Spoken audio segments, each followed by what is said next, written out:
Lahmacunun yapımına başlamadan önce yufkaları istediğiniz boyutta daire şeklinde kesin.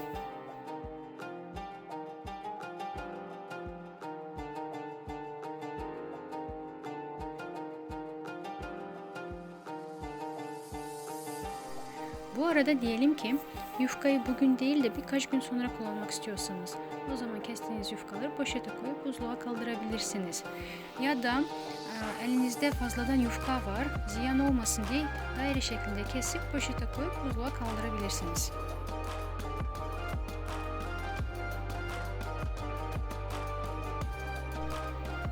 İç harcını yapmak için soğanı, maydanozu, biberi, domatesi ve sarımsağı rondodan geçirip iyice inceltin.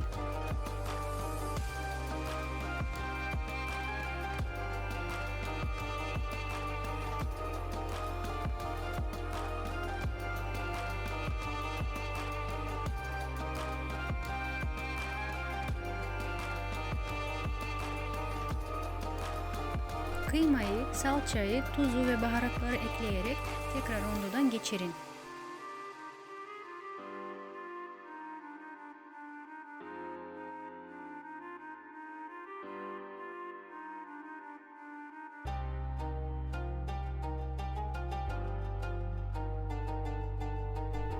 Sıvı yağ ve su ekleyerek iyice karıştırın.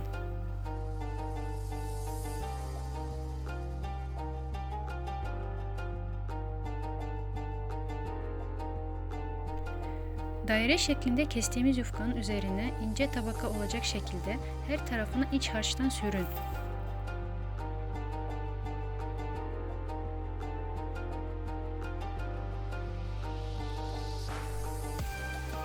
Yufka üzerine iç harcı sürme işlemi bitirdikten sonra lahmacunları pişirmeye başladım.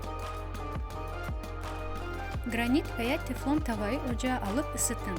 Sonra üzerine lahmacunu koyup kapakla kapatın. Benim elimde telefon olduğu için lahmacunu tavaya koyarken biraz yamuk oldu. İki elle yaparken daha rahat ve düzgün oluyor. Yaklaşık 5-7 dakikada lahmacun pişiyor. Hızlı olsun diye ben aynı anda 2 tavada pişirdim. Deneyecek olanlara şimdiden bereketli olsun. Servis ederken limon, soğan, maydanoz ve domates koymayı unutmayın. Tadına doyamayacaksınız.